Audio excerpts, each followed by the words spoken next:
While my daughter was fighting for her life, her husband was celebrating on a yacht. I'm standing in the ICU at St. Mary's Regional Hospital, watching my little girl's chest rise and fall with the rhythm of a ventilator. Room 314. The machines hum and beep like a heartbeat made of wires and light. Her wedding ring catches the sterile glow from above. 3 days. That's how long it's been since I've seen Brandon, her husband. But I know exactly where he is. Jessica posted everything on Instagram. The champagne, the sunset, the woman in the red bikini who isn't my daughter. $47,000 worth of yacht, slip number 47 at Marina Bay. While Sarah's brain swells from the impact of that accident, her husband is somewhere on the ocean, smiling for the camera. It's 11:47 p.m. when the head nurse, Maria, pulls me aside. She's been here for 23 years. Her eyes tell me she's seen it all. But tonight they're trembling. Mr. Morrison, there's something you need to know about your son-in-law. Her hands shake as she shows me a clipboard. What I discovered that night changed everything. Subscribe for more stories like this. You won't want to miss what happens next. The next morning, I'm back at the hospital by 6 a.m. sharp. 30 years as a family court judge taught me the value of showing up early and being prepared for anything. But when I approach the ICU, the guard stops me. Sorry, sir. Family access is restricted. Doctor's orders. I show him my visitor badge, the same one I've worn for 2 weeks. Revoked, he says. Dr. Pierce left instructions himself. Brandon, my son-in-law. He'd actually banned me from seeing my own daughter? I call him, straight to voicemail. I call hospital administration. They promise to look into it. So I sit in the parking lot for 3 long hours. At 2:30 p.m., Maria finds me in the cafeteria. Her scrubs are wrinkled. Her badge says 23 years of service. Judge Morrison, she says quietly, I could lose my job for this. She slides a manila folder across the table. Inside, Sarah's medical charts. Look at the signature on the DNR order. Do not resuscitate. I stare at the handwriting. It's neat, careful, not Brandon's usual scrawl. This was filed yesterday, Maria adds, at 3:17 p.m., right after Dr. Pierce returned from his weekend trip. I checked the timestamp, 3:17 p.m. I saw Jessica's Instagram story. They didn't dock until 4:30. He couldn't have signed this. There's more, Maria says. The attending physician never signed off on the DNR. Policy requires 2 signatures.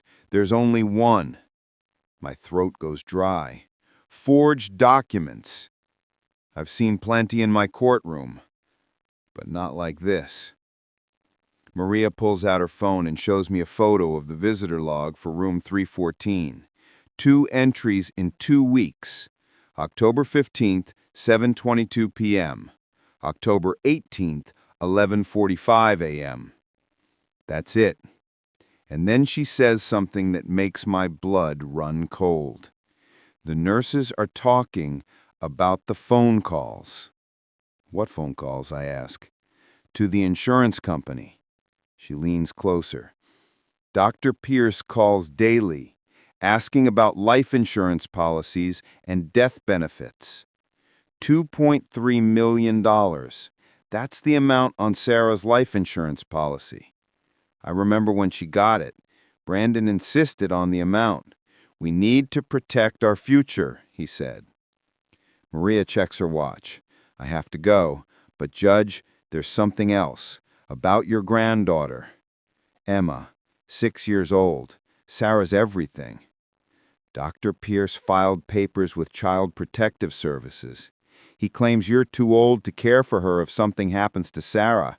Says you have early-stage dementia. The words hit like a punch to the gut. I had a full cognitive assessment last month. Perfect scores. He's trying to isolate her, cut off everyone who cares about her. Maria looks at me. It's a pattern we see sometimes. Usually right before... She stops herself. She doesn't have to finish the sentence. My phone buzzes. A text from Brandon. William, we need to talk. Tomorrow, 2 p.m., my office. Not Dad, not Bill, William. I look at Maria, this woman risking her job to warn me. Thank you, I whisper. She nods, then turns to go. But before she leaves, she says softly, in 23 years, I've never seen a husband refuse to hold his wife's hand. Not once. That night I sit beside Sarah. Visiting hours are over, but I know which entrance the night guard doesn't watch. Old courthouse habits die hard. I take her hand. It's warm. Her pulse steady. The monitor shows brain activity, complex patterns, signs of someone fighting to come back. I think about those yacht photos, Brandon's arm around Jessica while my daughter's brain was swelling. At 11:47 p.m., I make a decision that will change everything. I pull out my phone and dial a number I haven't called in 2 years. Tony Castellanos? A gruff voice answers. Tony, it's Bill Morrison. Remember that favor you owe me? 23 years ago, I helped Tony keep his custody during a brutal divorce. Former FBI, now private investigator. Judge Morrison, what do you need? I need you to investigate my son-in-law. Everything. Financials, phone records, the yacht. All of it. What's the budget? I glance at Sarah. Unlimited. I write a check for $25,000, Tony's retainer fee. Brandon doesn't know it yet, but Jessica's yacht photos gave me everything I needed. The next morning, at 7:23 a.m., I'm in Sarah's room, reading the morning news aloud, like I used to when she was a kid. My phone rings. Brandon. William, we need to discuss Sarah's situation. His tone is cold, clinical, like he's talking about a patient, not his wife. He starts explaining brain scans, trauma, unlikely recovery. Which neurologist? I ask. Dr. Henley, he says after a pause. Best in the state. I write the name down. Tony will check that. Then he says something that makes my jaw clench. I have to think about Emma's future, about my practice. I can't put my life on hold indefinitely. Your life? I repeat slowly. Yes, Sarah would want me to move on, to find happiness. I think of Jessica in that red bikini, the champagne, the laughter. Brandon, I say, are you familiar with California's community property laws? He hesitates. I don't see why that's relevant. Well, as Sarah's husband, you're entitled to half her assets, including that $2.3 million life insurance, but only if you're still married when she dies. Silence. What are you implying? I'm not implying anything, I say evenly, just stating a fact. He exhales sharply.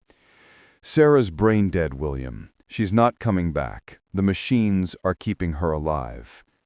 Interesting, I say, because I spoke to Dr. Henley this morning. He's never heard of Sarah Pierce. Another silence. You must have misunderstood. No, Brandon, I've spent 30 years listening to liars. You're not good at it. What do you want? I want you to stop filing false DNRs, stop calling insurance companies, and visit your wife. Or what?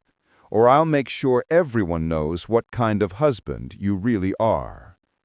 Are you threatening me? I'm informing you. There's a difference.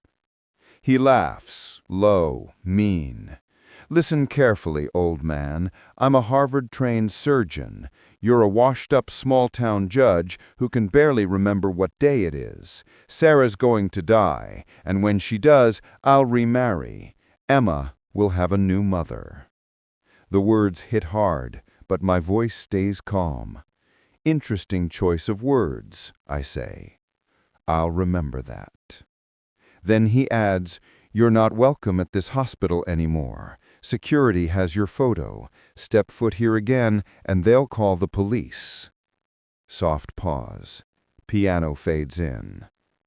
I think about Maria, the nurses, the risk they took to warn me. "Brandon," I whisper into the empty room, "you just made the biggest mistake of your life." I stared at the accident report again.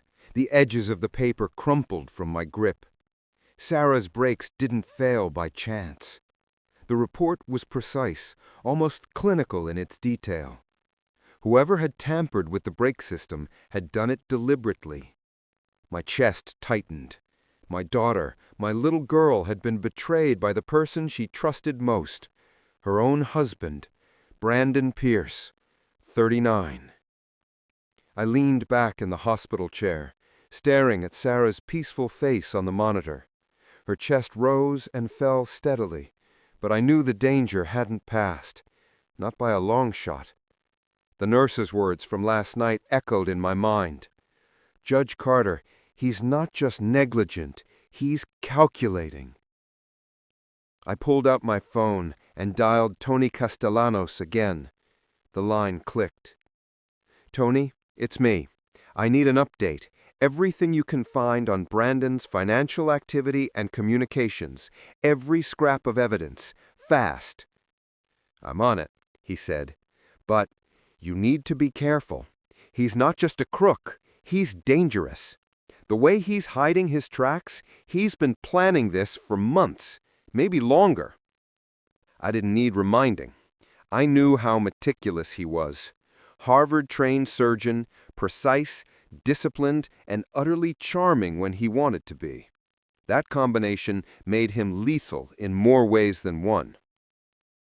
By 8:30 a.m., Tony sent me an encrypted email. The subject line made my stomach drop. "Brandon Pierce, full activity log." I opened it, scrolling through pages of bank statements, credit card charges, transfers, and most chillingly, screenshots of private messages. Jessica Chen, his mistress, 27, working for a billing company that handled the hospital's insurance claims, was his accomplice. Every lavish purchase, every yacht weekend, every expensive dinner was meticulously documented, and the money came from Sarah's accounts. I couldn't breathe. $350,000 in just a few months. Jewelry, watches, dinners, yacht rentals, all while my daughter lay in a coma. The betrayal hit like a freight train. A soft ping from my phone pulled me out of the shock. It was Maria Santos, the ICU nurse who had first warned me. "Carter, meet me in the cafeteria. There's something you need to see before they catch wind." By 9 a.m., I was there. Maria slid a manila folder across the table like she was passing a bomb. "I can lose my job for this," she whispered, glancing around nervously. "But this you need to know." Inside were more medical charts. The DNR order for Sarah, the one Brandon had tried to push through on the day of her surgery. The handwriting didn't match his usual scrawl. Too neat, too precise. Filed at 3:17 p.m., while he was supposedly still on the yacht. And there was more, Maria said, her voice dropping even lower. The attending physician, Dr. Patterson, never signed this. 2 signatures are required by hospital policy. There's only one. Forgery. I felt my hands shake. In 30 years on the bench, I'd seen deceit before. But this was personal. My daughter's life, her very survival, had been gambled on greed and lust. I took a deep breath. "How bad is it?" "Brandon has been calling insurance companies daily, asking about death benefits, life insurance policies, all while Sarah is in ICU. $325,000 policy. He thinks No one can hear him. The room seemed to tilt. The calculations, the betrayal, the quiet planning, it all formed a terrifying pattern. I remembered Sarah's wedding day, how she had trusted him completely. Every memory now felt like a dagger twisting deeper. I couldn't sit there. I left the hospital and went straight home to gather files, financial records, anything that could help. Emma, my 6-year-old granddaughter, had been mentioned in the papers Brandon filed with Child Protective Services, claiming I was unfit due to early-stage dementia. Lies, absolute lies. I flashed to Emma's curious brown eyes, so much like Sarah's, filled with trust and innocence. Brandon wanted to cut us off from her, isolate her, control everything. By noon, Tony called back. "Judge, I have something else. Brandon has been trying to get rid of any witnesses, nurses, doctors, anyone who could intervene. He's manipulating staff schedules, preventing second opinions." I clenched my fists. Every move he had made was strategic, calculated, cold. Then came the text. "William, we need to talk. Tomorrow, 2 p.m., my office. Brandon Pierce." My blood ran cold. I looked at Maria. "He's baiting me," I said, "trying to intimidate me into silence." She nodded. "Be careful, Judge, but remember, husbands who try hardest to keep people away from their dying wives usually have something to hide." I had to act fast. By 1 p.m., I contacted Janet Walsh, my attorney of 26 years. "Janet, I need an emergency petition. Temporary guardianship for Emma. I have reason to believe she's in danger. Full investigation on Brandon. Financial, criminal, everything." Janet's voice was sharp but supportive. "Bill, are you certain?" "I've spent 30 years watching bad people hurt good families. I won't let it happen to mine." While she began preparing the paperwork, I turned my attention back to the hospital. I needed eyes inside. Dr. Kim, a former FBI forensic accountant with 22 years of experience, was ready to step in. By 2:30 p.m., we were reviewing spreadsheets, transactions, and digital footprints. Every dollar Brandon had stolen, every forged document, every call to insurance companies. It was all coming together. And then, the syringes. Nurse Patricia Williams, night shift, had intercepted Brandon in the ICU at 2 a.m. with an unlabeled syringe. Testing revealed concentrated potassium chloride, the kind used in lethal injections. My daughter, my little girl, had narrowly escaped murder. I felt rage like I'd never known before, but I stayed calm. Every move needed precision. I wasn't just protecting Sarah now. I was protecting Emma, our family, everything we had left. By 3:45 a.m., I returned home to check my files, my retirement savings, the money I had planned for Sarah and Emma. $847,000, carefully invested, enough to fund the investigation, enough to fight Brandon legally and financially. I wrote a check to Tony for $50,000, knowing that this fight would require resources and loyalty. By 6 a.m., I was back at the hospital, finding the entrance the security didn't monitor. I whispered to Sarah, "Daddy's here. We're going to keep you safe." For a moment, her heart rate rose slightly on the monitor. I swear she heard me. By 7 a.m., Janet called with a crucial update about forensic accounting. Every hidden account, every false document, every federal violation, it could all be exposed. And Tony had already begun tracing Brandon's communications, recordings, and patterns. I realized something chilling. Brandon had been planning this, timing it, anticipating Sarah's every move. He wasn't just a greedy husband, he was a predator in the guise of a surgeon. I sat beside Sarah, holding her hand, thinking about how to dismantle him, how to ensure that he never hurt her or Emma ever again. And I made a vow. I wouldn't just stop him, I'd make sure justice was inescapable. The hours dragged on, each minute closer to confronting Brandon. Security footage, financial records, intercepted communications, all pointed to a single terrifying conclusion. Brandon Pierce thought he could control life and death, but he underestimated a father's love. By 11:30 a.m., everything was in motion. Dr. Kim, Tony, Janet, and I were aligned. Every detail accounted for, every lie documented. The trap was set. And Brandon? He had no idea what was coming. The email notification blinked on my phone. 2 p.m., Brandon Pierce, office meeting. My pulse raced. He was baiting me, trying to assert control, but this time I would walk in armed not with anger, but with evidence. I arrived at his sleek office building. Glass doors reflected the early afternoon sun, making it feel like stepping into a cage. Brandon, impeccably dressed as always, greeted me with a cold, measured smile. "Judge Carter," he said smoothly, extending a hand. "I was worried you wouldn't come." I didn't shake it. My eyes scanned the room, noting every camera, every employee outside the office. They were his audience, his witnesses, but they would also become his downfall. "Brandon, we need to talk about Sarah, about Emma, about everything you've done," I said evenly, holding the folder with Maria's files, Tony's financial logs, and the hospital's intercepted documents.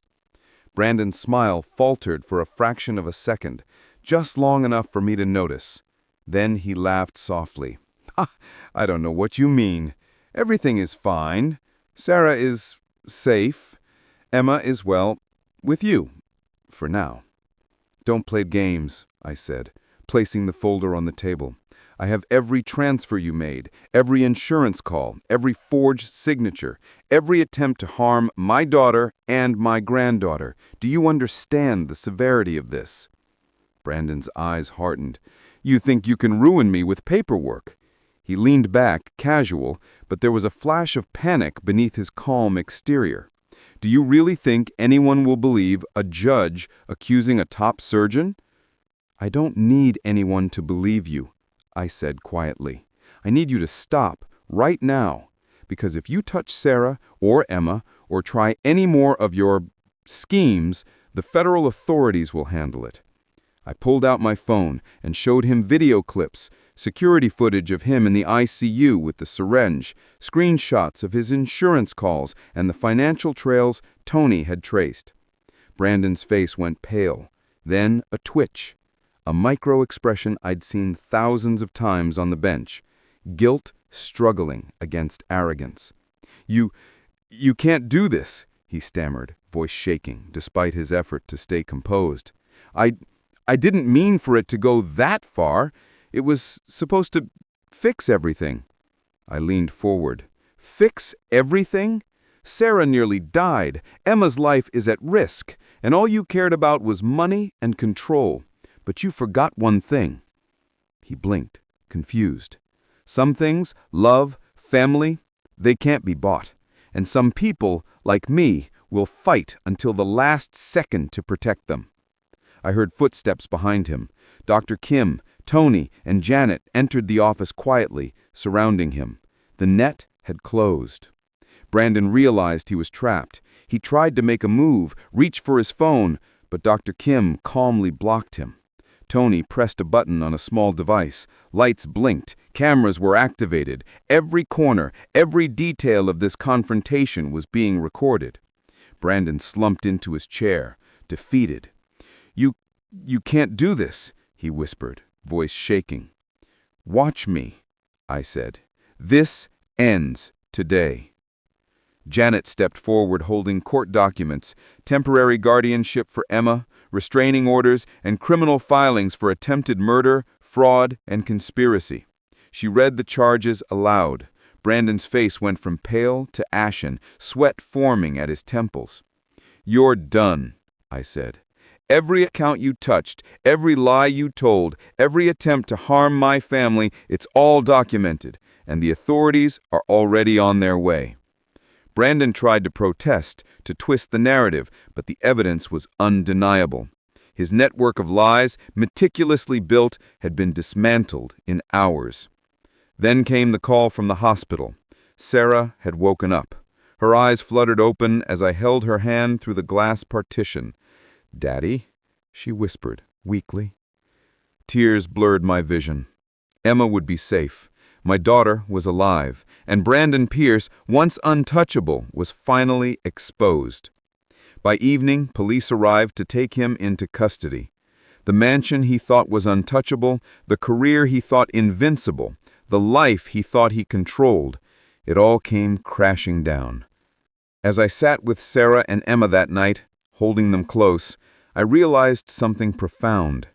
Evil can plan, deceive, and manipulate, but love, vigilance, and courage, they always find a way to protect what truly matters. And I would never stop protecting them.